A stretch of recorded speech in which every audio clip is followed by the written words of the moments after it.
past midnight after all the traveling and checking things out and making this whole thing work out. Situated for tomorrow night's whatever this is going to be. You found a fight pit. You finish your evening's research. As soon as they left, 20 minutes after they left, Caleb went up to his room. Can I use that homebrew to do something super simple here? Masturbated? Sure. Yes. Okay. So he goes up to, Caleb goes up to his room and places 5 pieces of amber. Silver thread everywhere. 5 pieces of amber on the floor after he masturbates. And takes his holster with the books off and places the entire set of holsters and books into the center of this circle of 5 amber pieces, and mutters a few words and starts to trace his fingers through the air and casts Widowgast's Vault of Amber, and the harnesses and the books just shrink in, and a little beam of light burns along the floor towards the piece of amber closest to Caleb, and they are gone.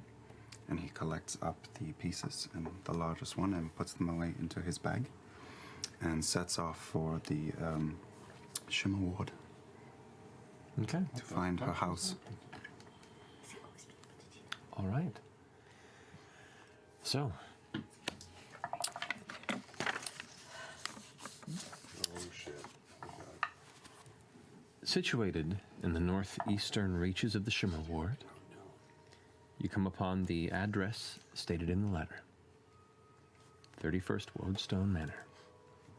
A respectable manor house rests on an expansive property that seems to bear numerous other abodes across its snaking grasses and fencing, all which wrap around and sit in the shadow of one of the ominous towers of the Candles, a familiar one. Her manor house is one of many that sit on the property that encircles Trendictathon's tower. You can see the manor house is largely built from bleached pale wood, and dark window frames, making for a curious contrast. It looks very nice. How many stories is it? This home is 1.5. The second story is, it's 2 stories, but it's not like a major building. It's like a smaller additional room, maybe. It's nice, but it's not as big as some of the other estates you've seen here. But it's, at this point in time for you, I'd say it's past sunset, so it's evening. Some of the lanterns in the district are lit. Some folk are walking through, but most of the Shimmer Ward has died down. Is it lit? The interior is lit. Well, he stands in the street and for 10 minutes, thereabouts, and just stares at it and the tower, and finally works up the courage and approaches the front door. If there is anything to knock. There is a knocker, a little iron knocker. Yeah. A few moments pass before the door.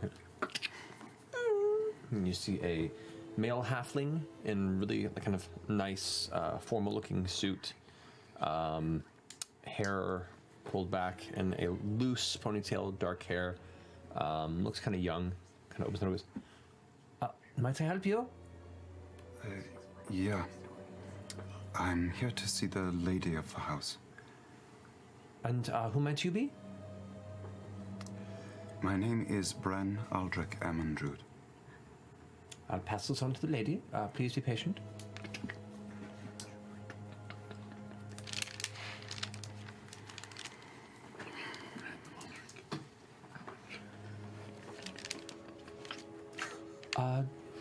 The lady will see you shortly. If you would please step in. There is a guest holding chamber, if you would mind waiting for a moment. Of course. Of course. As you step inside, the hosting chamber is this very sparsely decorated room. The interior, while the exterior looks very nice, the interior is very minimalistic. You've seen a lot of garish homes from the inside of a lot of affluent folk that just fill with decor and paintings, and it's very much a display. This house, a lot of the rooms just feel more empty, but not in a way that feels like it's unintentional. It's just everything is particularly placed and spacious. And this hosting chamber is no different. Small table under the window, those 2 couches. Not much else. The walls are pretty bare in here, but you're brought to the seat. And what you gather now is probably the servant of the manor exits. I sit absolutely stock still and don't move a muscle. You can feel your heartbeat throughout your whole body, just your entire chest is, hot and swelling with the nerves that are kind of curling in your stomach. You begin to hear footsteps approach. The archway that leads into the hosting chamber, a figure steps in and kind of raises a hand, and the low kind of candlelight in the room gets brighter to lighten the interior. And you see a human woman in her mid-30s, dirty blonde hair, extremely short in the back, but long and kind of side-combed in the front, framing the right side of her face to just past the chin. She looks over towards you, a familiar face, if older, with a hard look in her eyes, but a smile, with a heavy scar that is new, that rides from the top of the brow down to the bottom of the chin. She's dressed simply. I rise.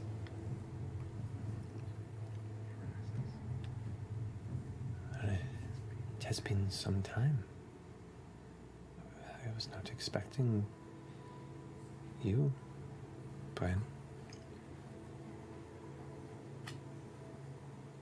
Let's speak in our regular tongue. And she responds in Zemnian. Of course. Hi. Hello?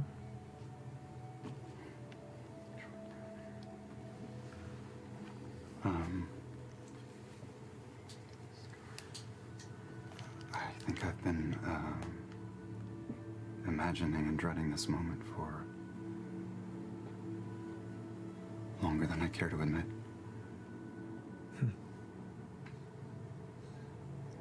I'm sorry dread was a word, but I'm sure you have your reasons.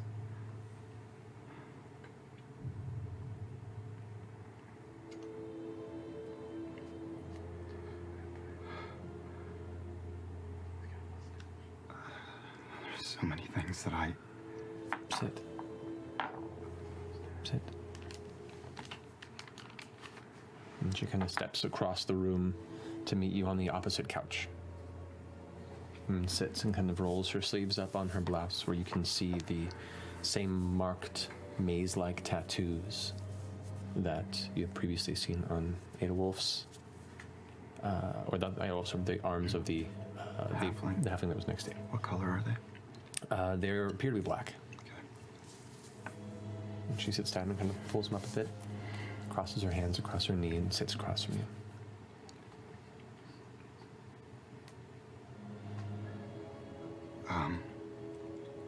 So much. What happened?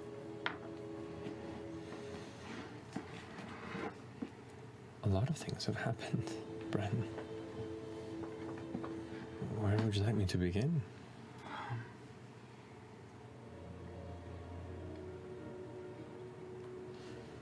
The last thing I remember is my home.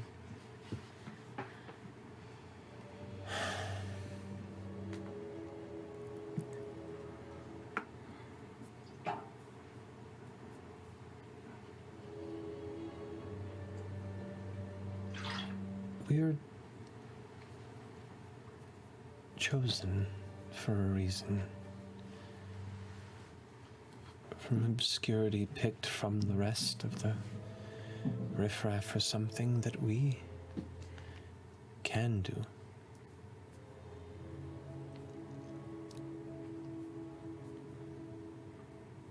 And to seize such a destiny can cause a lot of heartache.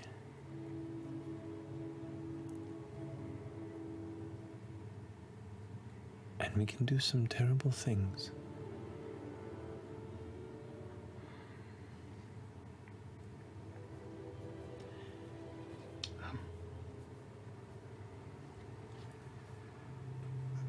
It's strange, I find myself wanting to, apologize. Still, so much of me feels like I failed. But a lot has changed. And I know some things now that I didn't as a boy, and I'm so glad to see you. I'm glad to see you too, Brevin. I mean, it's been well over a decade that we still often have talked about and wondered where you were, if you were okay. How did I... He's in a cold sweat. How did I get to the sanatorium? We took you there. You had a breaking point. And understandably, began to lash out. Part of that same spark that was seen in you could create a lot of sparks everywhere else. And she kind of reaches up and scratches a bit, and you can see there's like burn scars on the side of her neck there. Yes. But for your own good, we took care of you, and we brought you there. But we had to subdue you first. You were too dangerous to us and to yourself.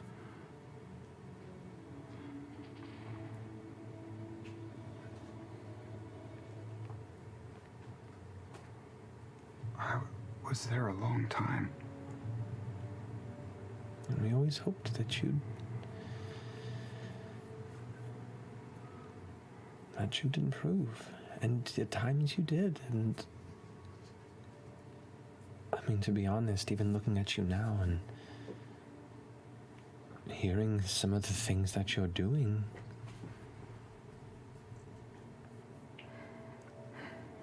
I mean, you've defied all of our expectations. And if you feel like you failed then, know that everyone's path goes at different paces. You've certainly proven now that you are in no way, shape, a failure.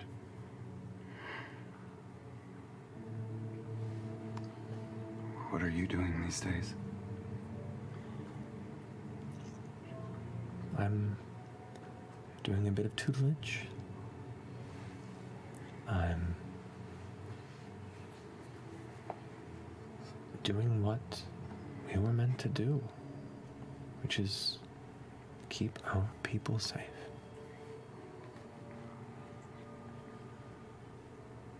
Is it difficult for you? At times. But I take pride in my work. And I've stopped some terrible things from happening. And I've seen some of the possibilities of what can be done with the right application, with the right minds.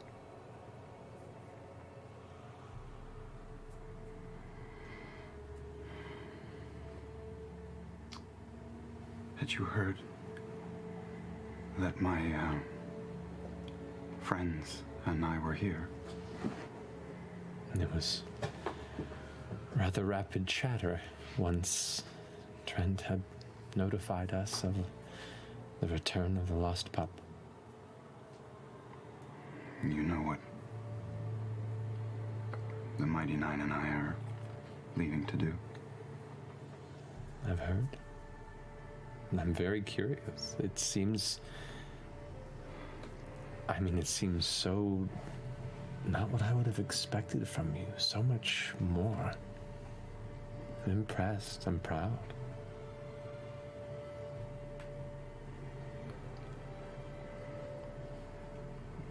When I came back to myself and Forgessen, there was a woman,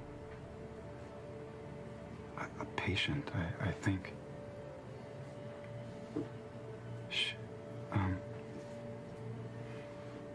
She healed me, and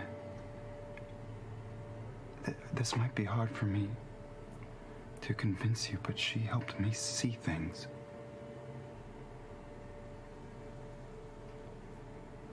What we did that night,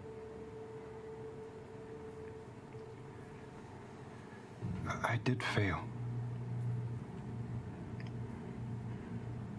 But I didn't fail the Empire. I failed myself and my mother and father.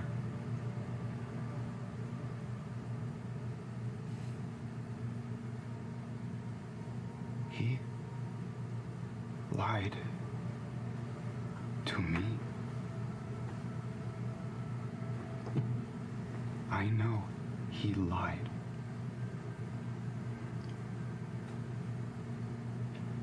And if he would lie to me about that, it is hard for me to understand what he wouldn't lie about.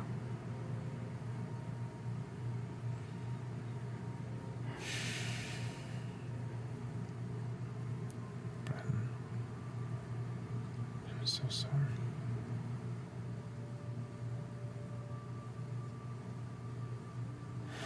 I'm so sorry. He kind of reaches out and just kind of touches your cheek a bit. Insight check. Insight check. Oh, God. No. It's a good insight check. Do something. Good, good roll. Good insight check. Oh, yes. 27. Since everybody else is at this table, I don't have to whisper, do you? Yeah. She seems very genuinely mournful for your pain and your suffering. But there's also a hardness to it, and like this was a terrible thing that happened. This is more of a, I'm sorry you suffered as we've suffered, as many people have suffered for ever and ever. Life is suffering. And some things are necessary. That's kind of what you glean with a very high insight check. Does she seem horny? You're not there.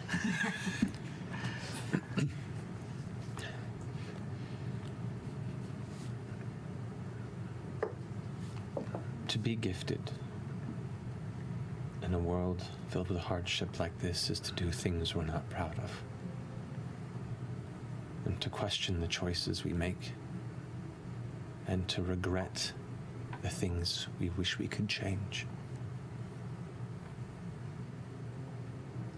Do I agree with everything that I've been asked to do? No. Do I think about it? Do I lament? Do I see the faces of the people I've watched expire at my own hand? All the time.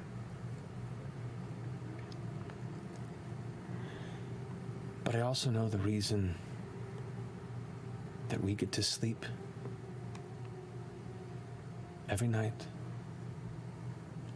in a comfortable in bed or in a manor, as do the many families and children, just like we were, just like the families we once had, that don't have to make the choices we did.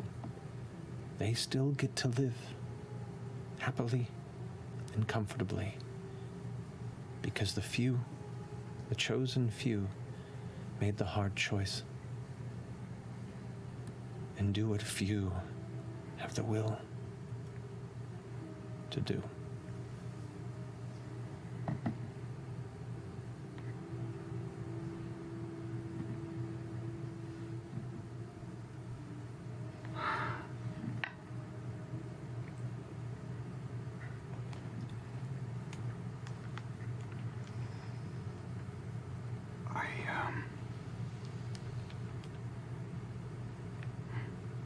I'm sorry. I will never forget what we were.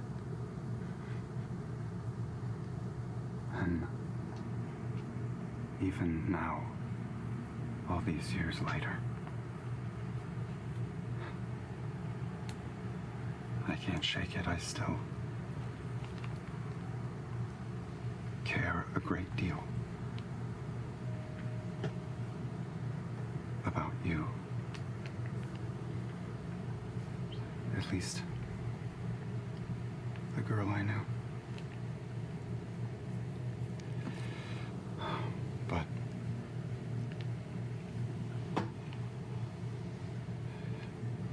he has blinded you. You and Wolf. And all of his little helpers. And I mourn our childhood. And our souls.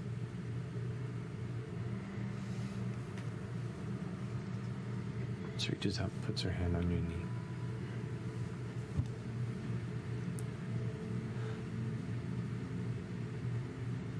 I understand your anger.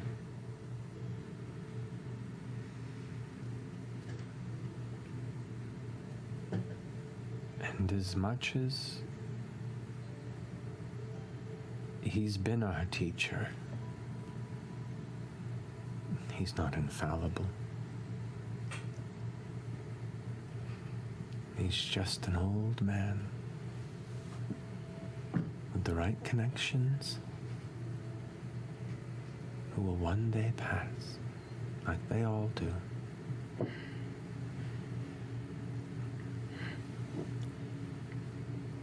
You always were ambitious.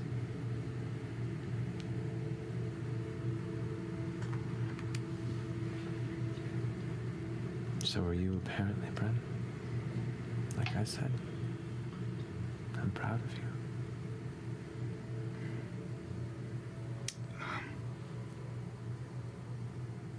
It's good to see you. I think I better go. Raise my hand slowly up and just touch the scar. Run my thumb down it.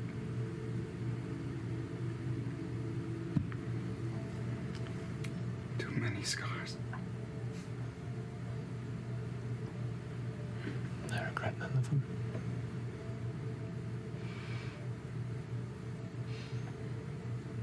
Except one. What was that? Except one.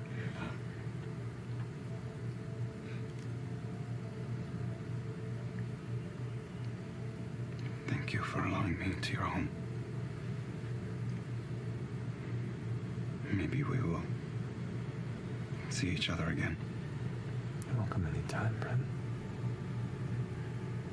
I'd like to see more of you. Yeah, maybe. When I speak in common again, we'll see. My friends are depending on me. Of course. Honey, you should probably get to them. Just sort of hang on her face for a minute. Think about staying. And walk towards the door. She gets up and follows behind. at your pace, keeping her own distance from you so as not to crowd.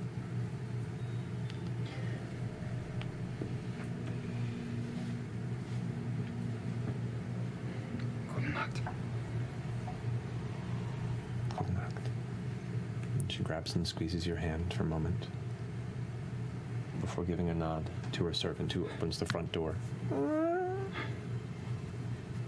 Releases it and just stands there, arms crossed in front, watching you. I turn and go. And I will wind my way back to our lodgings.